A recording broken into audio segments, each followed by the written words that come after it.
In September 2024, Carol Adams and I started what we thought was going to be a basic literature review about Australopithecus afarensis, also known as Lucy, for the Creation Research Society Quarterly.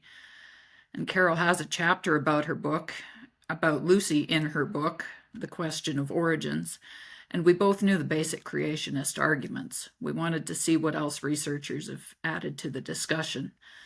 And within a few weeks, we started seeing some patterns in the evolutionary literature, mostly focusing on how the muscles and ligaments might have connected to the bones, especially the pelvis, and whether or not Lucy's kind was bipedal. So we shifted our focus to learning more about bipedality. So we'll cover this in a few layers. First, we'll look at how God designed the human body for a bipedal gait. Then we'll compare that with extant primates, mainly chimpanzees, because that's the evolutionist's favorite. And we'll finish by comparing that with Lucy. When talking about anatomy, it helps to understand some of the terms. The body can be divided into 3 planes, similar to XYZ in 3D space. The sagittal plane divides the body into right and left halves. The coronal plane divides the body into front and back halves.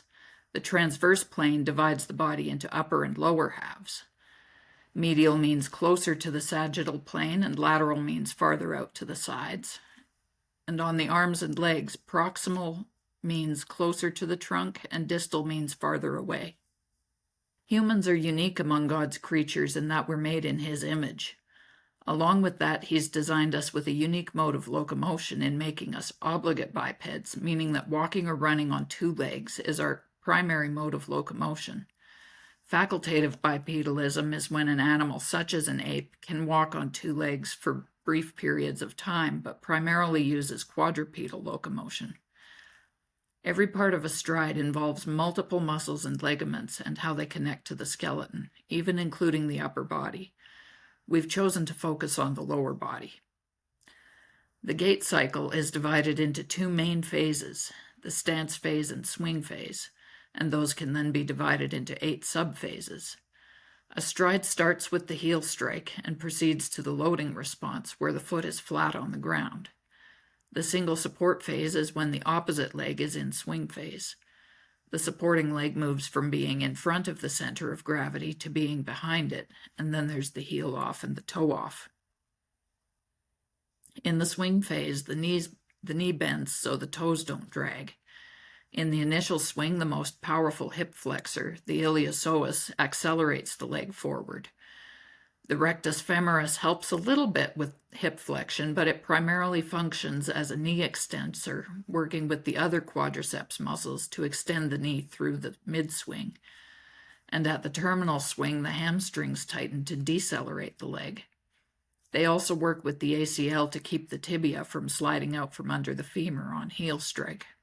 The innominate is made up of 3 bones fused together, the ilium, ischium, and pubis. In humans, the iliac blade curves forward. Those are the bones you can feel just below your waistline. The iliac crest is the top edge. There are 2 anterior iliac spines where muscles and ligaments connect. One is the anterior superior iliac spine. Anterior inferior iliac spine is there. And the ischium is the sit bone, and the pubis is the part that comes together in front. And the sacrum is the part at the back where the ilia connect to the base of the spinal column. The gluteus medius originates at the iliac crest on the outside of the ilium, and the gluteus minimus is underneath it. Together, these are also called the lesser gluteal muscles, and they insert on the greater trochanter of the femur. During the stance phase of a stride, these muscles contract to maintain balance and prevent the pelvis from collapsing to the unsupported side. The acetabulum is designed for the femoral head to fit snugly and rotate smoothly, supporting the body's weight while transmitting the forces and loads to the legs. If any portion is missing, the hip joint may not have the necessary support and stability for full hip extension and range of motion. Full hip extension is how we stand with our legs vertically beneath our bodies, making a 180-degree angle with the trunk. You can see the acetabular notch here at the bottom. The transverse acetabular ligament crosses this notch to help stabilize the hip joint, and it closes the ring of cartilage called the labrum, keeping the femoral head in the socket and preventing dislocations. Another feature to mention here is the iliopubic eminence and iliopsoas groove here, where the ilium connects to the pubis. The iliopsoas muscle originates from the lumbar spine and the iliac fossa on the inside of the ilium. It crosses the hip joint at the iliopubic eminence and inserts into the lesser trochanter of the femur. When it contracts, it pulls the femur upward, flexing the hip joint, much like a pulley system where the muscle acts as the rope and the hip joint serves as the pivot point. This mechanism enables efficient and powerful hip flexion, which is crucial for walking and running. Humans' legs are longer than their arms and make up a substantial proportion of body weight, which places the center of gravity slightly above and behind the hip joint. There's a slight tendency to tip backward, but this is resisted by the iliofemoral ligament, which connects the anterior-inferior iliac spine on the front edge of the hip bone just above the hip socket, and the proximal femur. It requires minimal muscular energy for a human to maintain an erect posture. The acetabulum is oriented laterally, so to the side and slightly downward. The femoral neck forms an angle of around 125 to 130 degrees with the shaft of the femur that positions the femoral head under the pelvis so it supports the body's weight during walking. It also angles the femur toward the middle of the body to bring the knees closer together, under the center of gravity, ensuring balance when one foot is off the ground during the swing phase. The distal femur has two condyles where it meets the tibia. The medial condyle is larger because of the 8 to 14 degree valgus angle of the knee joint, and this helps to stabilize the knee and bear the majority of the body's weight efficiently. In humans, the hallux or big toe is in line with the other toes. During a stride, the foot touches down heel first, transfers the weight along the outside of the foot, across the ball of the foot, and finishes by pushing off with the big toe. Arched feet are seen as a critical requirement for bipedal locomotion. There's a transverse arch that goes across the foot and a longitudinal arch, which is sometimes described as a medial arch on the inside of the foot and a lateral arch on the outside. The arched foot in humans is often attributed to bone structure, but a study published in 2017 found that human feet function the way they do because of how the bony and soft tissue work together to lock and unlock the foot bones during a stride. As the metatarsophalangeal joints dorsiflex for the toe off, the plantar aponeurosis tenses and elevates the arch with the help of intrinsic foot muscles. The human foot also has a locking mechanism between the calcaneus or heel bone and the cuboid on the lateral side of the foot that makes it a stiff lever. One of the author's conclusions was that bone morphology alone cannot provide certainty about an organism's mode of locomotion. So now we'll compare what we see in humans with what we see in chimps. Evolutionists consider chimpanzees to be our closest living evolutionary relatives, so most studies of the evolution of bipedality have focused on comparing chimps and humans.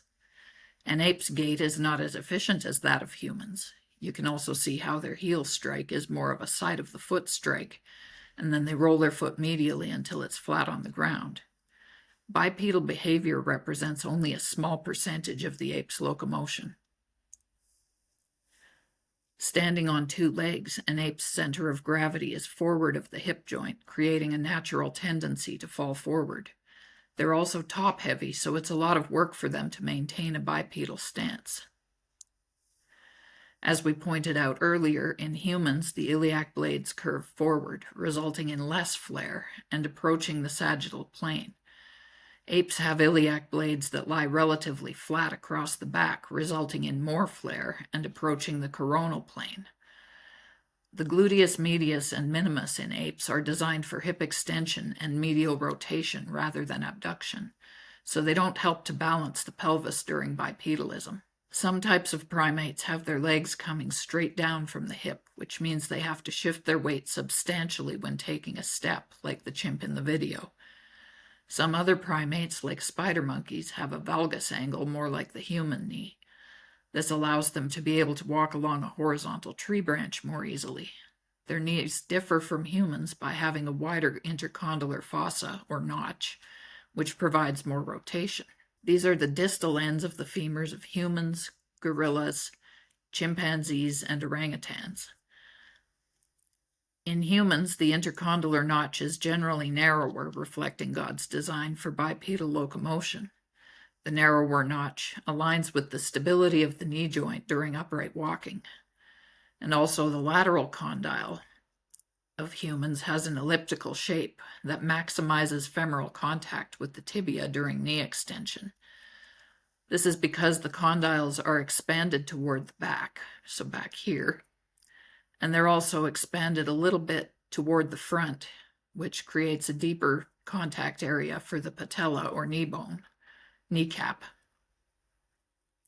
In apes, the intercondylar notch tends to be wider, so they have greater flexibility in their knee joints.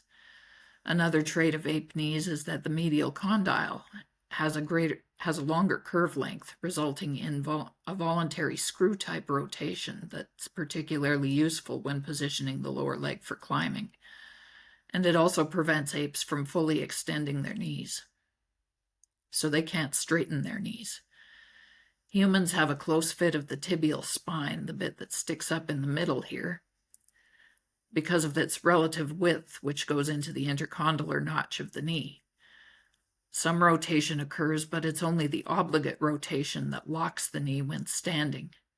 The anterior and posterior cruciate ligaments attach firmly to the tibial spine, playing a vital role in maintaining knee stability during walking or running.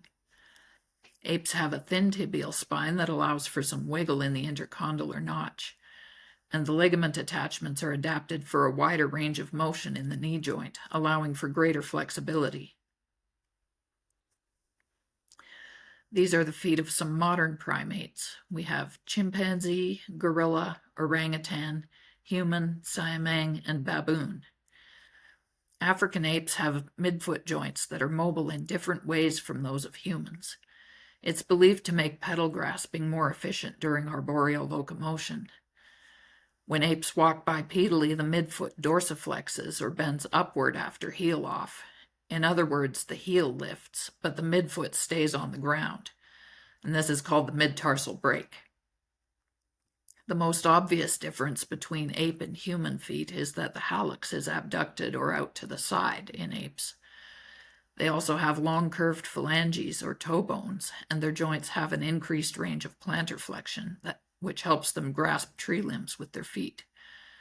The disadvantage of long curved phalanges is that apes have to lift their foot higher to clear the ground when walking, so they expend more energy than humans. So we've looked at how humans are designed to walk and how chimpanzees walk. Now we can move on to the challenging part and try to infer Lucy's mode of locomotion based on the available skeletal remains. The image on the left is an example of Lucy on display at the Denver Museum. They gave it an upright posture and human hands and feet. The image on the right is what was actually found. The hand and foot bones that have been found are more like apes than humans. Artistic representations like this are very deceptive and based on evolutionary dogma rather than scientific fact. Evolutionists often focus on specific features of the fossils to evaluate whether an extinct primate was an obligate biped like a human or only a facultative biped. They also tend to emphasize the features that support their view and downplay the features that contradict it. In reading the secular literature, assertions like "we know Lucy was bipedal" and "Lucy was a human ancestor" are repeated ad nauseum. The evolutionary assumption is that we evolved from a common ancestor with chimpanzees, and that Lucy was somewhere along that trajectory from ape to human.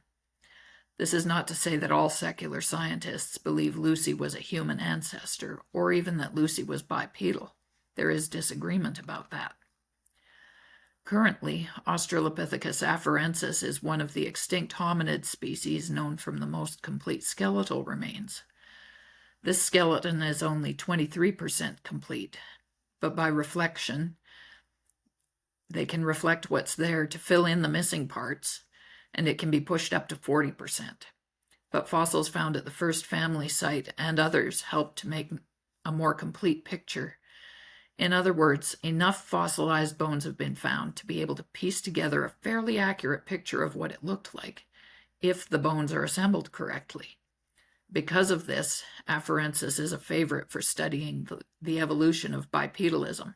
One of the problems we keep coming across is that most evolutionists assume that Owen Lovejoy's pelvis reconstruction was accurate, and they base their research on that, or on some other reconstruction that supports the idea that Lucy's kind was bipedal.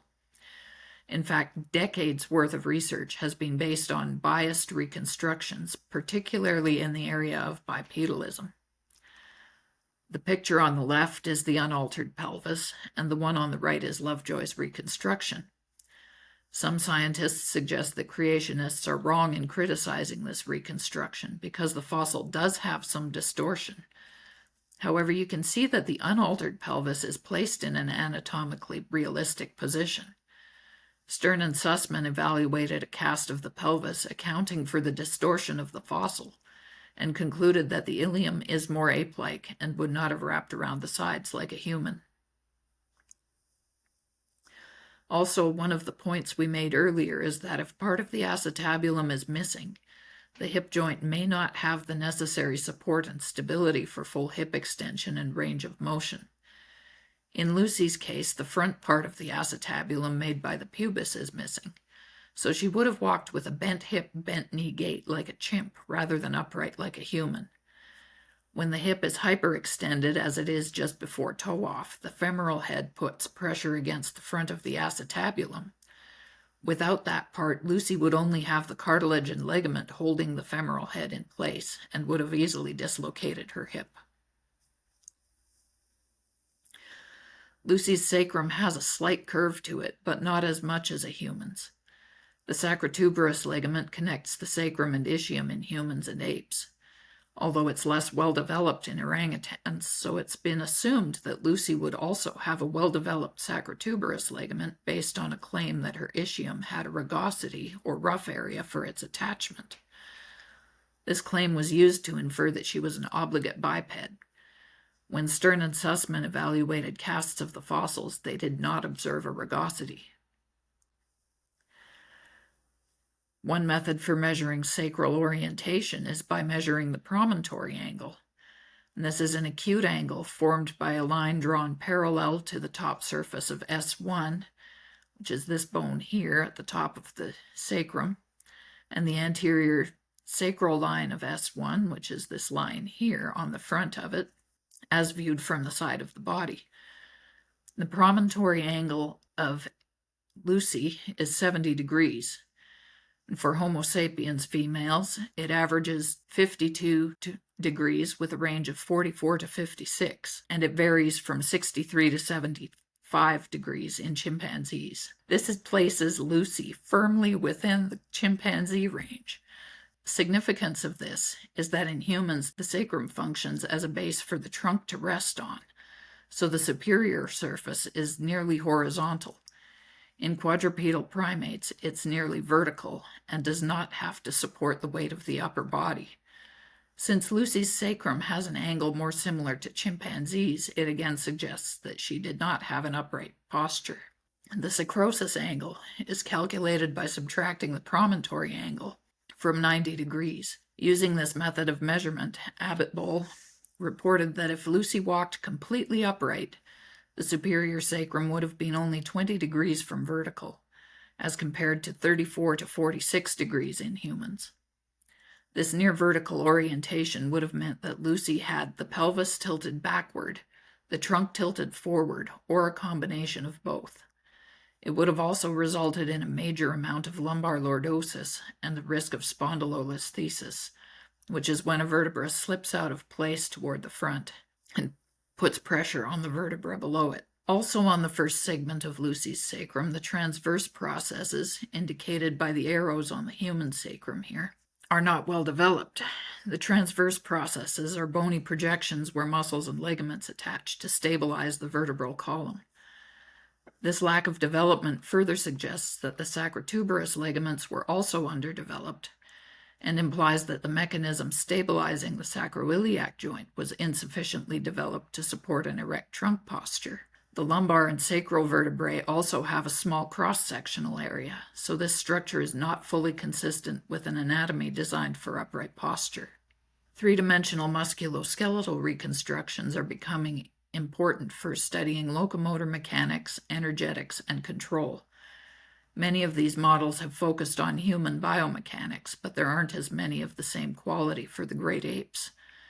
And some evolutionists believe it's essential to create an ape model for studying the evolution of obligate bipedalism. This muscle reconstruction by Ashley Wiseman was one of the first papers I read when we started our research. She assumed obligate bipedality and afarensis from the start and set out to show how it walked. Another assumption that went into this study was that the chosen pelvis reconstruction by Brassi et al. Was accurate. Because of the shape of the pelvis and some uncertainty about where some of the muscles and ligaments connect, even using a human muscle map did not produce a human-like gait. It was still more ape-like. And this is something evolutionists are now starting to acknowledge. One of the problems with the model was that the muscle and ligament connections in the pelvis were more horizontally aligned, whereas they're more vertically aligned in humans. And another problem, which Wiseman mentioned was a limitation of the model, was that the iliopsoas wasn't included because for Lucy, the necessary vertebrae to infer the attachments aren't preserved. Lucy's pelvis doesn't have an iliopubic eminence either, and neither do apes. Apes have an iliopsoas, but because they're quadrupedal, it isn't as well developed as a human's, and it works a bit differently. Lucy probably had an iliopsoas, but based on the bone morphology, it appears that it would have been more like apes than humans. The external surfaces of the iliac blades of afarensis face more posteriorly, or toward the back like apes, rather than to the side like humans. As we pointed out in extant apes, the flared hips mean the lesser gluteal muscles would not be in the correct position to balance the pelvis for walking bipedally. This concurs with what creation research has pointed out about Australopithecine hip structure in the past. Another problem with trying to interpret different features of fossils is that it's becoming increasingly complicated to find features of bone morphology that can be specifically linked to bipedal locomotion. For example, the shape of the ischium is one of the factors used in inferring the locomotor behavior of early hominins, but it's unclear how variations in ischial form affect gait. Extant non-human primates, in other words, apes, monkeys, lemurs, and tarsiers, display varying degrees of hip extension during bipedal behaviors. So Christy Luton and Jeremiah Scott tested whether ischial length and orientation are functionally linked with hip extension during bipedalism in humans, gibbons, spider monkeys, chimpanzees, and macaques. Humans have the shortest ischium out of this group, and our average peak hip extension is about 190 to 200 degrees, measured in relation to the trunk. So we can hyperextend our legs behind our body as we walk. Our ischium is also oriented dorsally or toward the back of the body. Some primates have ischia oriented more caudally or straight down when the body is held erect. The next best peak hip extension in the group was the gibbons with 130 to 160 degrees, so they still walked with bent hips. The results supported the hypothesis that ischial length is functionally linked to hip extension during bipedalism, but ischial orientation did not give a clear indication of function, even when they did a broader comparison that included other primates. They concluded, given that the functional implications of the deviations from human pelvic morphology observed in various fossil hominins are unclear, we argue that features traditionally used to diagnose bipedality need to be subjected to greater scrutiny, especially when they are used to make inferences about the earliest part of the hominin fossil record. In other words, it's not clear how the shape of the pelvis of ancient fossil hominins affected how they moved. So scientists need to be careful about using these traits to claim that extinct primates walked on two legs. The first afarensis fossils found were of a distal femur and a proximal tibia, which joined to form a knee joint with a valgus angle, so it was claimed that the organism was bipedal. However, this feature also exists in orangutans and spider monkeys, so it's not diagnostic of bipedalism. Another feature that resembles an ape is the wide intercondylar notch and thin tibial spine. Heipel and Lovejoy stated that a deep femoral patellar groove with lateral lipping was evidence for full knee extension during bipedal walking. They believed this because the kneecap is most likely to slip out of place to the lateral side when the leg is fully extended. However, Stern and Sussman found that a deep groove and lateral lip were actually features that help keep the kneecap stable when the knee is bent more than 20 degrees. This is important because as the knee starts to bend, the lower leg can twist outward slightly because of the angle that the rectus femoris pulls at. During the first 10 to 20 degrees of knee bending, the forces on the kneecap are uneven, and it hasn't yet fully settled into its groove. So these bone features are more likely designed to prevent the kneecap from slipping during knee bending, not signs that the knee was fully extended while walking. They also found that the lateral condyle of humans is longer from front to back than the medial condyle, mainly because of the larger lateral lip of the patellar groove. Stern and Sussman used Heipel and Lovejoy's method for these measurements, but Lovejoy has since said that a different technique should be used. The new technique would conveniently result in the patellar lips of the Hadar fossils being more similar to humans, but it would also show more rotational freedom in the knee, which is more ape-like. There are also details of afarensis feet that are more like apes than humans. The toe bones of afarensis are longer and more curved than in humans. Curved digits are better designed for grasping tree branches, so this is often treated as evidence of arboreality. Still, many evolutionists disagree with this, insisting that Lucy did not have an abducted hallux like extant apes. If there was no abducted hallux, the lower limbs would have been relatively useless for climbing. This is the Dikika foot. It's the left foot of a juvenile afarensis.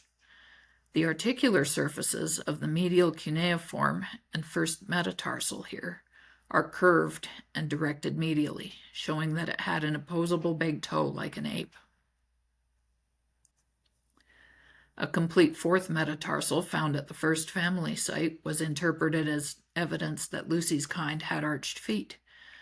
I was skeptical about whether one bone could really provide unquestionable evidence of an arched foot, especially since that bone is from the lateral side of the foot.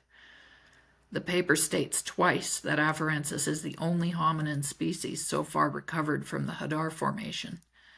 After reading this paper, I was pretty sure that this fourth metatarsal was a human bone that had been misidentified. And then Carroll found the rebuttal. It said that the original paper compared this bone to non-statistically representative humans, chimpanzees, and lowland gorillas. It also mentioned, I think, that they used a rather small sample size.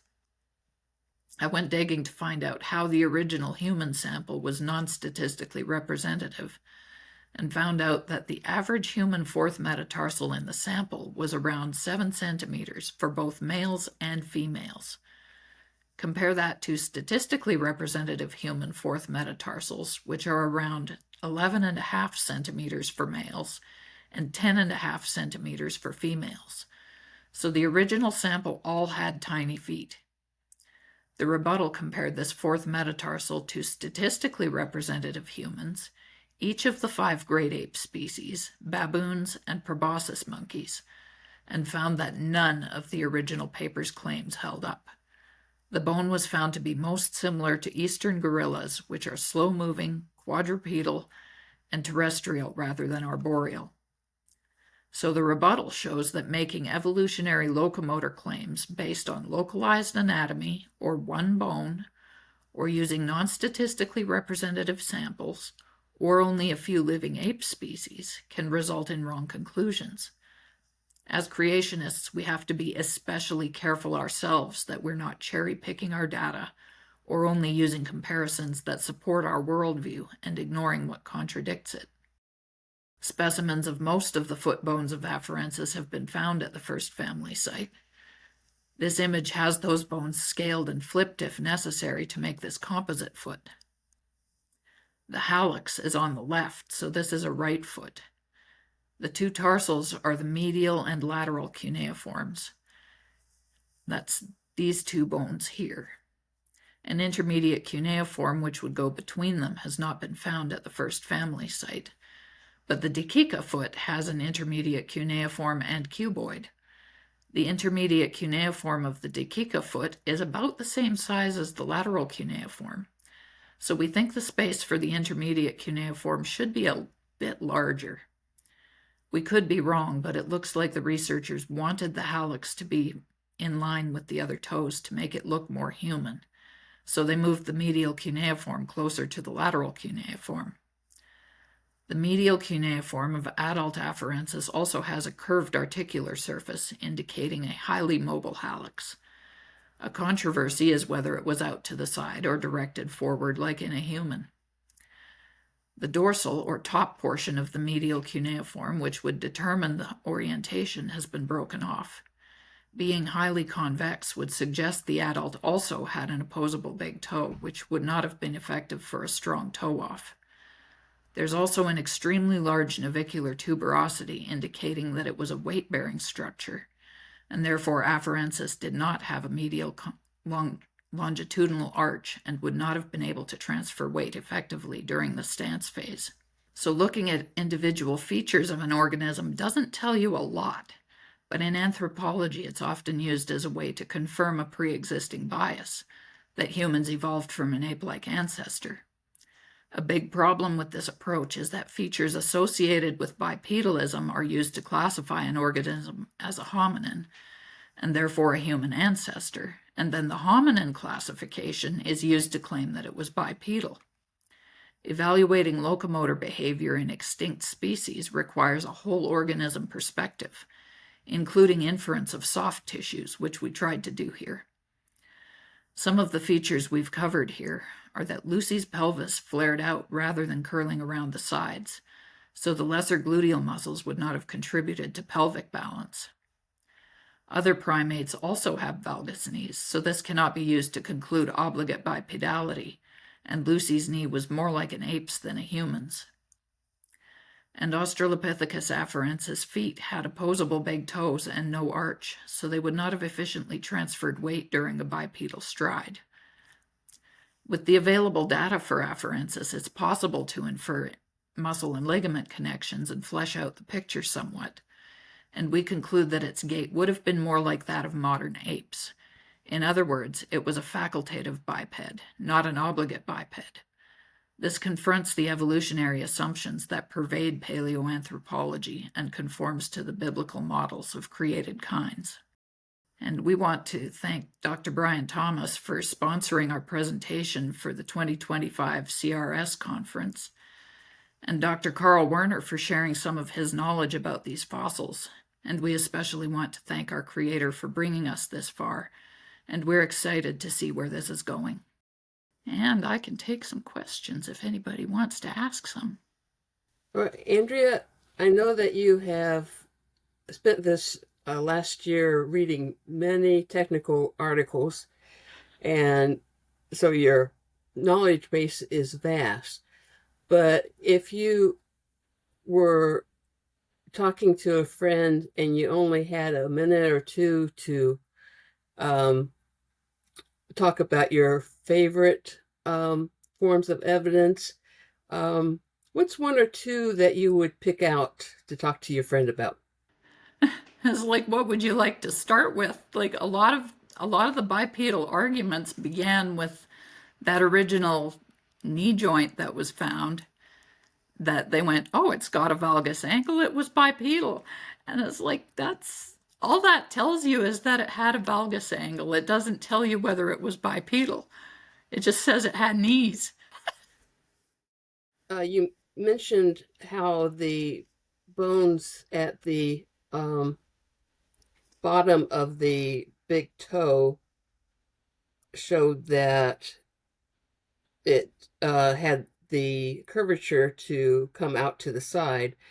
At that particular joint, a couple of the things that I found interesting as well on that was that the next joint up in humans is flat, so it gives that stability that's needed for the toe push off. But in apes and in Lucy's kind, it has a major curvature to allow for mobility, which would not give that stability that's needed to push off with that big toe. And also the bone beneath this joint that we were talking about also indicates that it had the same amount of coming out to the side as a eastern gorilla. So I've found that the foot shapes really indicate a lot of that it's ape-like. Yeah. I have a question for you.